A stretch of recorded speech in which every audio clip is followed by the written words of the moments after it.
¿Qué tal? ¿Cómo les va? El neoliberalismo mata de diversas maneras y esto ha ocurrido en la Argentina de los últimos años. Uno de los temas más preocupantes fue el de los medicamentos. Ayer se relanzó el programa Promediar, bien puesto en esta etapa magnífica que nos habla de una noticia muy pero muy importante. Aunque a usted le parezca mentira, este título, La salud no tiene precio, u otro título y una fotografía que nos hablara de un tema tan importante, el ministro Ginés González García presentó el nuevo programa Remediar, no está ni en la tapa ni en los lugares importantes de los diarios dominantes en cuanto a ventas en la República Argentina. A través de los 8.000 centros de atención primaria, el programa va a alcanzar a 15 millones de personas. Quiero decir que para esos medios, algo que atañe a 15 millones de personas no es importante. Más adelante lo van a escuchar ustedes a Kicillof decir que lo que no vale es omitir, ocultar, esconder, y es lo que hacen habitualmente. Así es una buena noticia, por supuesto, tiene que quedar de lado. Pero volvamos al tema de la salud, que es muy preocupante. Lo que está ocurriendo con el dengue en la Argentina, lo que puede llegar a pasar, una epidemia que está ahí en el umbral y de la que hay que tomar noción muy clara y, por supuesto, las medidas pertinentes. Vayamos a la información sobre lo que se viene o puede venirse. Está todo dado para una epidemia, dice Nicolás Schweinman, cifras récord de contagio en América Latina. Él es el director del Grupo de Estudios de Mosquitos de Exactas de la UBA y nosotros lo aprovechamos para que establezca alguna prevención. Al fin de cuentas hablamos del dengue, hablamos del mosquito. ¿Cómo prevenirnos? ¿Cómo procurar que nos haga menos daño o directamente ninguno? Este consejo vale la pena que tome nota. Prevenir el dengue es muy simple. Para que no hayan proliferación de mosquitos es muy simple. Digamos, no hay que tener recipientes con agua. No se puede vivir todo el día con repelente. Lo que hay que hacer es no tener criaderos o usarte la mosquitera. Buscar métodos mecánicos y sustentables para evitar la picadura de mosquitos. El repelente solo sirve cuando uno sabe que se mete en un lugar donde hay muchos mosquitos. Bueno, el sarampión, decía, pongámoslo aquí porque es importante en la continuidad de la información referida a la salud, a partir del plan de Remediar y de todo lo que está sucediendo con la Argentina que viene de arrastre, como siempre le decimos. Una mujer y un hombre murieron por sarampión y por dengue. Una señora de 50 años que estaba internada en una clínica de la ciudad de Buenos Aires, dice Crónica, falleció tras contraer la infección viral, mientras que se conoció también el deceso de un abuelo de 73 años residente en Avellaneda. Cuando uno piensa en todo esto y sabe lo que ocurrió con las vacunas, ¿se acuerda de aquello que denunció el ministro Ginés? ¿Estas vacunas de qué se trataban? ¿Dosis de qué tipo de vacunas y por qué estaban retenidas aquí? Son todas las vacunas. Esa cantidad obviamente cubre todas las vacunas.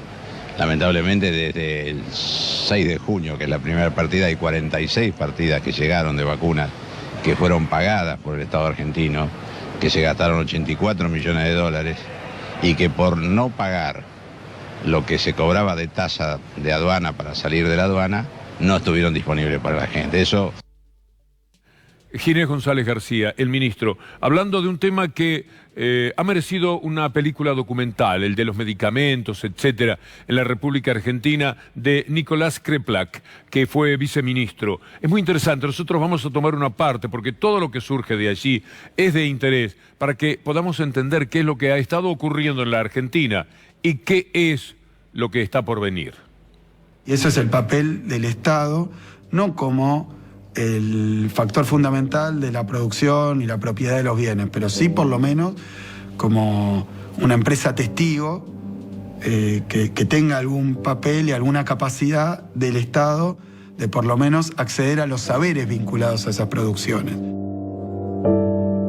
Lo que quieren hacer es que el Sistema Nacional de Salud Pública sea subordinado a la prestación de servicios de lujo para aquellos que puedan pagárselo. No se trata de eliminar la seguridad social ni la salud pública. Se trata de mantenerla como la reserva de todo aquello que no es rentable. Hay un trabajo muy fuerte, publicitario, comunicacional, para ocultar que también hay jeques árabes y grandes magnates en el mercado de salud. Son mercados solo equiparables a los del armamento, a los del petróleo, y es la salud de la gente. Y ese es uno de los problemas que vivimos en las economías emergentes, o en vías de desarrollo, o en el tercer mundo, como quieran, porque como hay Estado débil, el Estado, al ser intrínsecamente débil, por ser sociedades menos prósperas, menos desarrolladas, entonces termina el Estado siendo también rehén de los grandes intereses médicos, económicos. Esta es una película muy interesante, vale la pena que la busques, se llama La insubordinación de los privilegiados. Volvamos a la noticia de remediar, el plan de Ginés González García, el plan del gobierno, que nos parece muy importante. Lo vamos a dar 2 veces y vamos a hablar del tema en 2 ocasiones, porque en los medios que llamamos dominantes, yo le llamo de otra manera, no aparece la noticia, no es interesante, no vale la pena hablar de esto. 15 millones de personas están referidas a este plan. 15 millones de personas van a tener mejores posibilidades de cuidarse, de no sufrir dolores, como le ha pasado a tanta gente que en muchas ocasiones no tuvo para comprarse un calmante mientras se le partía la cabeza. Es terrible. Vale la pena entonces volver a Ginés. De tal manera que lo que hicimos hoy, lo que estamos haciendo hoy, es un relanzamiento del programa Remediar, programa de provisión gratuita masivo para medicamentos esenciales que se dirigen a todo el centro de atención primaria de la Argentina, que son más de 8.000. Para un tema así no tenían tiempo, no tenían espacios. En cambio sí lo tuvieron para Van der Broel, porque querían tomar al testigo y fortalecer todo lo que significa ese testigo protegido que usaron, pagaron, coimearon de alguna manera desde el Estado. Tome tanto, quédese tranquilo, ponga un hotel, le damos la libertad. Pero eso sí, usted tiene que hablar contra Vudú. Hoy Sebastián Lacunza puso un tuit muy interesante, porque las cosas son así. Estos medios tienen un comportamiento nefasto. El Destape publica documentos que demuestran que compraron el arrepentimiento de Van der Broel y los medios pro Macri lo ignoran. Van der Broel desmiente, se incrimina y su voz es noticia. Raro. Un caso para los que estudian noticiabilidad. Que cuando yo ingreso al programa de protección de testigos, a instancias del juez de la causa, que era el doctor Lijo, en ese entonces nadie a mí me ofrece dinero para decir lo que dije, para efectuar mi declaración. Yo mi declaración que hice en el marco de la causa Chicone y la declaración que hice ante el fiscal en su momento, bajo la ley de arrepentido, fue libre, ni no fue coaccionada, ni fue pagada por nadie. A mí nadie me compró uno. Primero que esto es posterior, el alquiler de la vivienda de la posada. Van der Broel, estudiado por esos colegas que con una foto hacen un diagnóstico, sería fantástico, porque verdaderamente se presta. Hasta usted está tentado en su casa de trazar un perfil psicológico de Van der Broel. Ahí está, pobre, mintiendo, lo trajeron La Nación y Clarín, lo sentaron, le dije, usted diga que lo que dijo no fue por plata, usted lo dijo porque usted es un santo, porque usted es un testigo protegido maravilloso, un protegido. Es insólito lo que pasa en la República Argentina, se animan a todos, y de esto estuvo hablando hoy el presidente Alberto Fernández. La verdad que a mí todas estas lógicas de arrepentidos y de testigos privilegiados les tengo miedo. Siempre he sido bastante reacio a eso, porque en verdad encubren sistemas de explotación de la miseria humana. Y muchas veces conducen a enormes injusticias, porque para salvarse uno entierran a otro. Eduardo Caimi y Romina Calderaro tuvieron una larga charla muy importante y sobre los testigos protegidos, Alberto Fernández decía lo que acabamos de escuchar. Les prometí a Kicillof, hablando de que lo que no vale es tanta omisión, ocultar, esconder, porque a veces la crítica, siempre adversa, siempre nociva y siempre tratando de llevar el agua para su molino neoliberal, todo eso quizás podría entenderse dentro del juego de la política. Los diarios son el principal partido político de la derecha en la República Argentina, pero ahí lo ponen contra los medios. Bueno, me preocupan que omitan, escondan y oculten información. Escúchelo usted mismo. Ciertos canales de información, medios de comunicación de la Ciudad de Buenos Aires, porteños se han dedicado mucho a hablar de la provincia de Buenos Aires estos días. Lo que me preocupa no es si un diario dice algo bueno o algo malo, es su línea editorial. Lo que me preocupa es que omita, esconda y oculte información que le sirve a los y las bonaerenses. Que tergiverse, Kicillof, que tergiversen, como ayer la tapa del diario de los Aguiar. Mire usted lo que pusieron allí, siempre con una mala fe propia de quienes están defendiendo cualquier cosa próximamente, y dado que me tienen en forma habitual en sus páginas para perseguir y para estigmatizar siempre, los vamos a considerar también en lo que ellos han hecho contra el país. Pero ahora nos ocupamos de esto. Fernández veta a un grupo de candidatos a jueces que incomodan al kirchnerismo. Fernández es Fernández, no sea cosa que sea Alberto. Macri, en cambio, era Mauricio, querible en el nombre y en la denominación. Fernández es un Fernández que veta a un grupo de candidatos a jueces que incomodan al kirchnerismo. La ministra de Justicia, Marcela Lozardo, por supuesto, tuvo que responderles como se debe. Sí, es terrible la tapa, ¿no? El título, porque la verdad que esto que vete un grupo de candidatos a jueces que incomodan el kirchnerismo parece como un título, no sé, supuesto, no hay una lista negra de jueces, no hay apellidos determinados que son los jueces que iban a ir. Lo único que hicimos es pedir los pliegos para que el presidente y el gobierno tengan la oportunidad de ver cada uno de los jueces que van a ser designados. Lo que quería Macri, lo que querían La Nación y Clarín, era que quedaran los jueces de ellos, los más directamente vinculados a ellos, como los han tenido durante todo este tiempo, pero agregar alguno más, para que el poder real sea el que domine Comodoro Pi, y nunca el poder político en este caso. Cuando ellos coincidieron, poder real y poder político, lo tenían todo a su servicio, y de ahí aparecían los Bonadío, los Ercolini, y toda esta gente que le ha dado tan escaso prestigio a Comodoro Pi, a la justicia federal. Eso era lo que querían. El gobierno dice, paremos un poco la mano, porque eso nos ríen en la cara con los jueces que estaban queriendo designar, todos de ellos conocidos a través de sus tuites, sus manifestaciones, etc. Pero mire estas dos tapas, mire cómo juega el diario de los Aguiar. Mauricio Macri decía el 18 de diciembre del 2015, Mauricio Macri retiró pliegos de jueces y fiscales ligados a justicia legítima, y eso estaba bien. Ahora mire, 4 años después, casi exactamente, Alberto Fernández veta a un grupo de candidatos a jueces que incomodan al kirchnerismo. Véalo de nuevo, porque esto es el proceder habitual de los medios de comunicación. Es mucho más y mucho peor todavía que una doble vara. Siempre son una vergüenza. Preste la atención. Usted era envenenado en el 2015 de esta manera.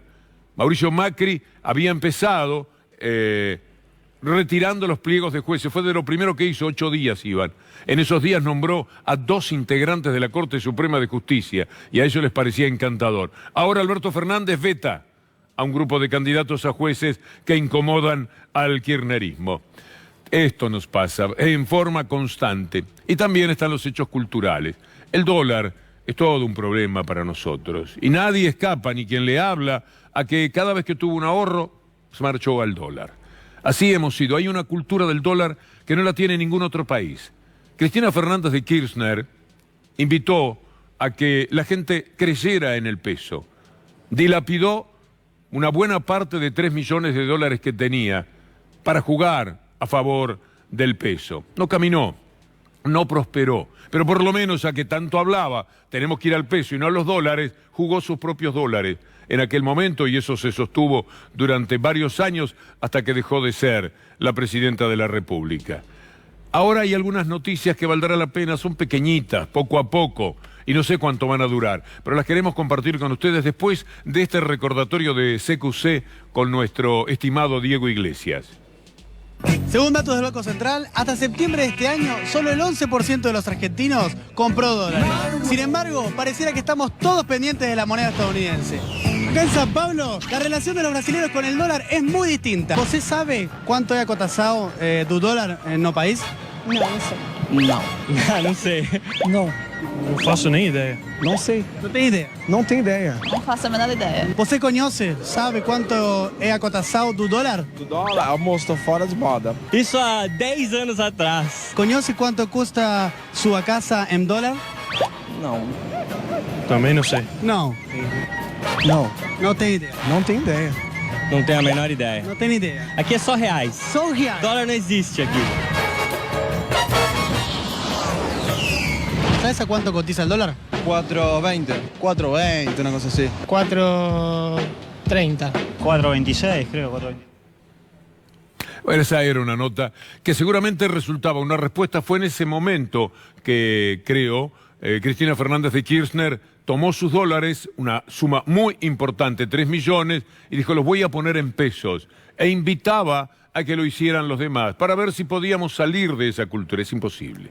Mire lo que dice esta noticia que habla de la mentalidad de los argentinos. Dólar. Los argentinos están en el podio, entre los más obsesionados con la moneda estadounidense a nivel global. Bien, si usted y yo, los que estamos en condiciones de ahorrar, porque le quiero decir, somos parte de 1 millón de personas, cuando mucho, de los cuales la mayoría ahorra poquitito, pero bueno, hay 1 millón de personas que se mueven habitualmente en torno al dólar. Los otros 44 lo padecen.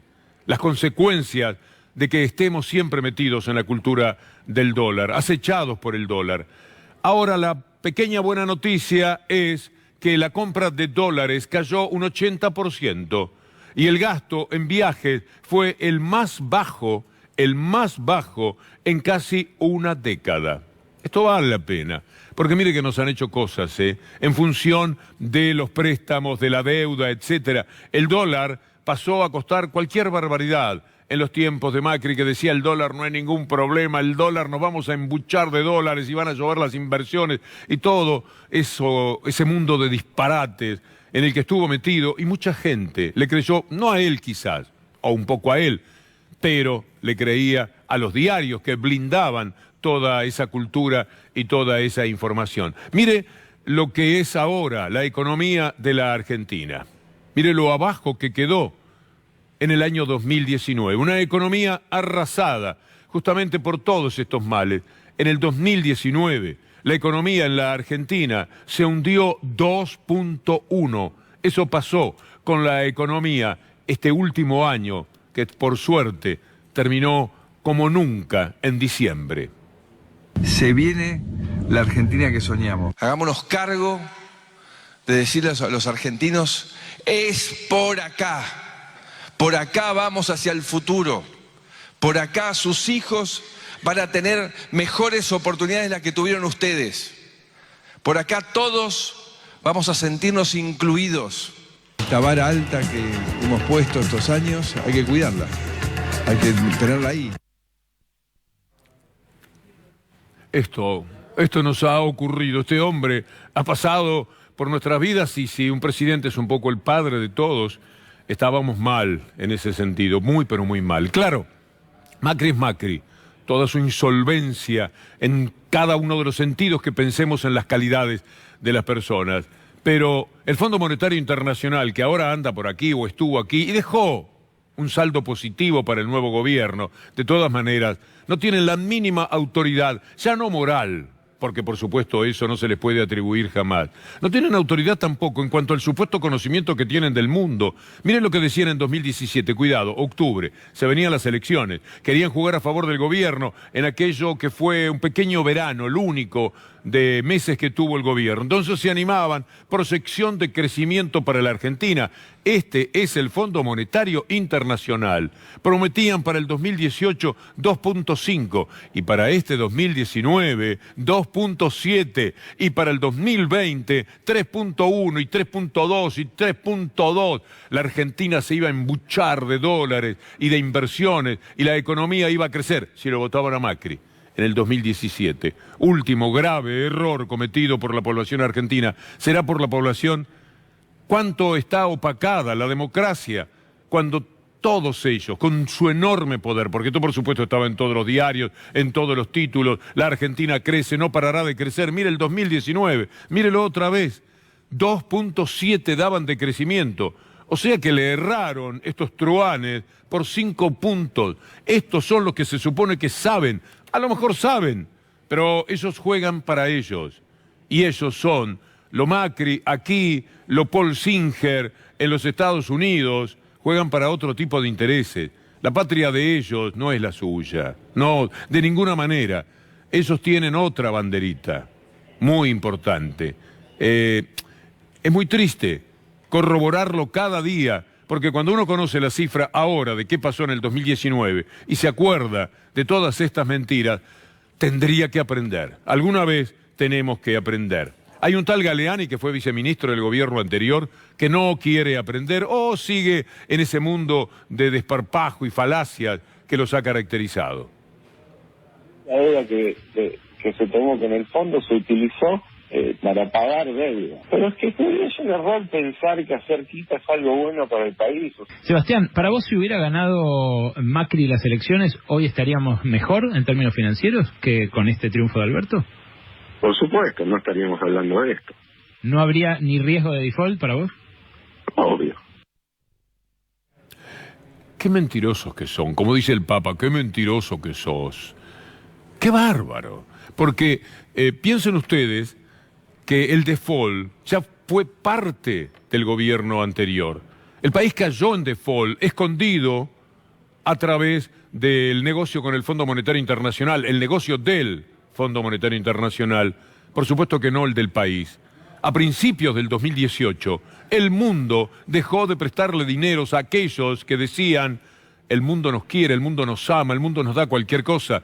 Era absurdo lo que decían, pero usted póngale todos los títulos, todos jugando a favor, esa misma gente que ahora juega tan claramente en contra, y se van convenciendo más o menos de que las cosas podían ser de esa manera. Así que el país estaba mejor y que con Macri, obviamente, no se caía en default, se cayó en default. Y por eso fueron al Fondo Monetario Internacional a mediados del 2018. Y por eso en un año los indecentes, los delincuentes del Fondo Monetario Internacional le prestaron a la Argentina casi 50.000 millones de dólares. Eran 57.000 millones. Alberto Fernández le dijo a la última entrega, no, muchas gracias. ¿Qué quieren hacer de nosotros? Paren un poco. Y le puso el dique a 12, 13.000 millones de dólares más que en caso de haber estado Macri se hubieran recibido, para resistir, para que el juego geopolítico que ellos imponen para el mundo siguiera dándoles resultados.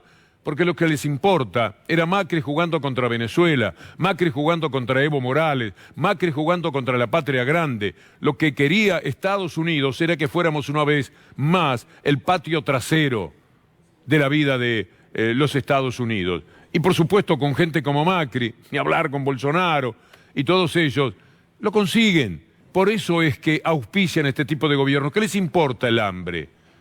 Lo que pasa a cada uno de nuestros pobres países de América Latina en esas manos de los Estados Unidos. A México, Trump le impidió comprar helicópteros, o quiere por lo menos impedírselo a Rusia. No importa si el precio es bueno, si los helicópteros son mejores, no compre, porque si no lo vamos a sancionar. Son los árbitros de nuestra vida y necesitan jugadores de estas calidades, entre comillas, de este tipo de presidente. Piñera, un divino, ¿cómo no? Macri, maravilloso, Bolsonaro, y así sucesivamente, con cada uno de los mandamases de América Latina que juegan para ese establishment y para esos Estados Unidos. Y mientras tanto, los desastres que se cometen con los Estados Unidos, con el Fondo Monetario Internacional y con los esbirros locales, hay que andar solucionándolo en reuniones hasta en Arabia Saudita, como la de Martín Guzmán con Cristalina, viendo qué le puede hacer, a ver si esta mujer verdaderamente toma nota de lo que dijo el equipo técnico del Fondo Monetario. Se va a reunir para ratificar que los bonistas deberán hacer una contribución apreciable. Ya hay una cifra que se da cuenta por algunos medios, un 30-35%. Estaría muy bien. Yo no sé si eso es suficiente para poder lidiar con la deuda, pero con el apoyo del Fondo Monetario Internacional, ¿por qué apoya? Porque vinieron otros que hacen a la política del fondo, y esos otros, por ahora, hasta que se los devoren, quieren ser un poco más decentes. Cristalina no es Lagarde. Y los que vinieron aquí no son Cardarelli y los otros, que no les importa absolutamente nada de la vida desgraciada en la que hundieron a millones de personas con estas prácticas y estas mentiras constantes, permanentes, y que siempre son utilizadas para que la democracia no sirva, o sirva solamente para ellos. Y si solo es para ese poder real, la democracia no vale tanto la pena. En eso nos convierten. Alberto Fernández estuvo hablando también esta mañana con Eduardo Caimi, con Romina Calderaro, de lo que es la deuda. Martín hizo un trabajo con los equipos técnicos formidable y con ella misma. Y después también hicimos lo que políticamente debíamos hacer, que era pedirle ayuda a Israel, a Italia, a España, a Francia, a Alemania y al Papa, que el Papa, la verdad, el aporte y el apoyo del Vaticano fue inconmensurable. Y todo eso, sumado a la charla con Trump, dio que esto. Y la verdad que esto, el mundo debe celebrarlo porque es una revisión que hacía falta. Entonces, revisar esto es mejor para el mundo, no es solamente para Argentina.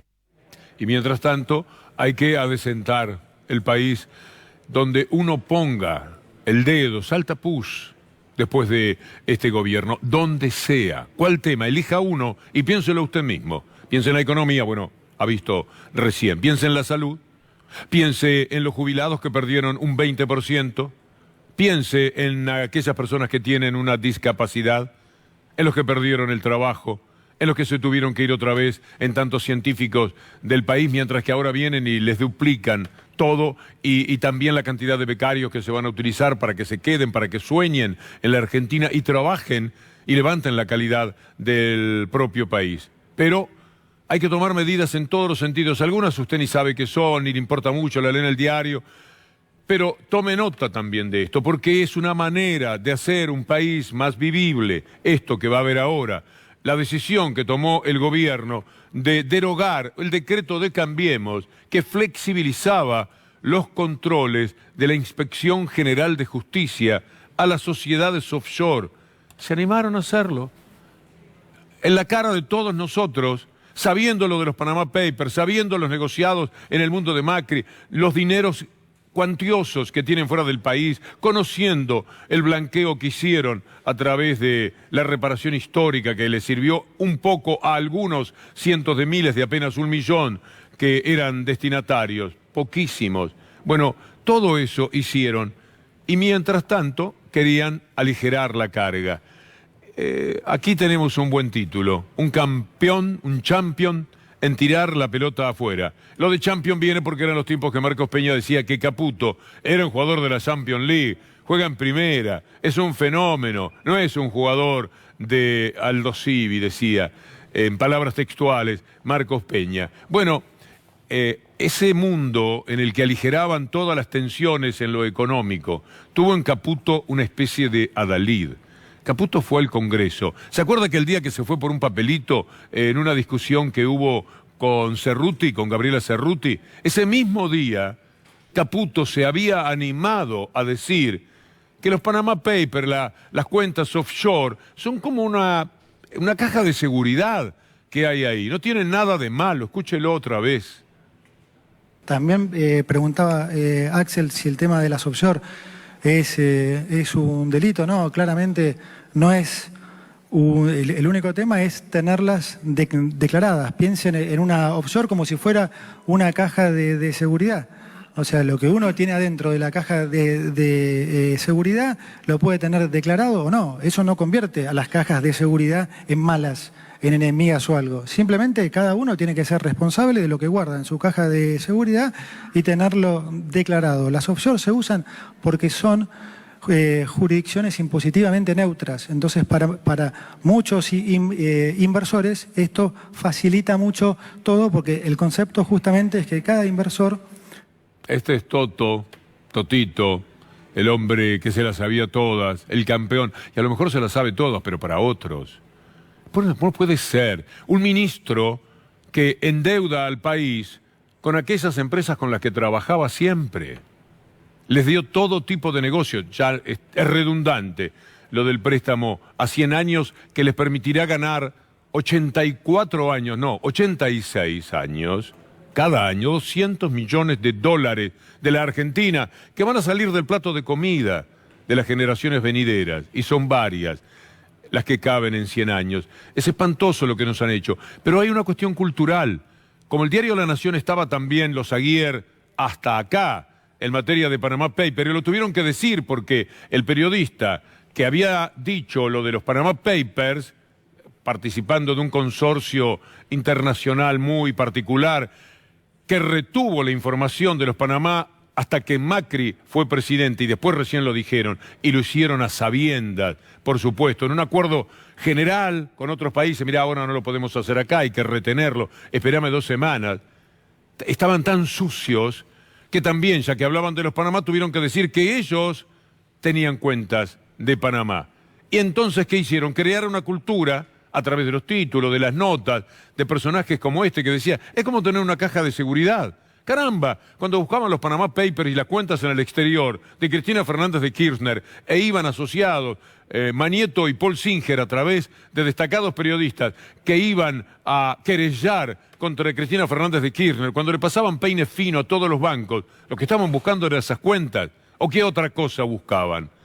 Ahora, cuando aparecieron las propias, porque buscando y buscando resultó que finalmente en 11 millones de papeles no había ni uno que dijera Kirchner, y muchísimos que decían Macri, Macri chico, Macri grande, Macri padre, Macri tío, estaban todos, y todos los amigos, y todos los de los diarios, ni hablemos de la gente de Clarín, que siempre están.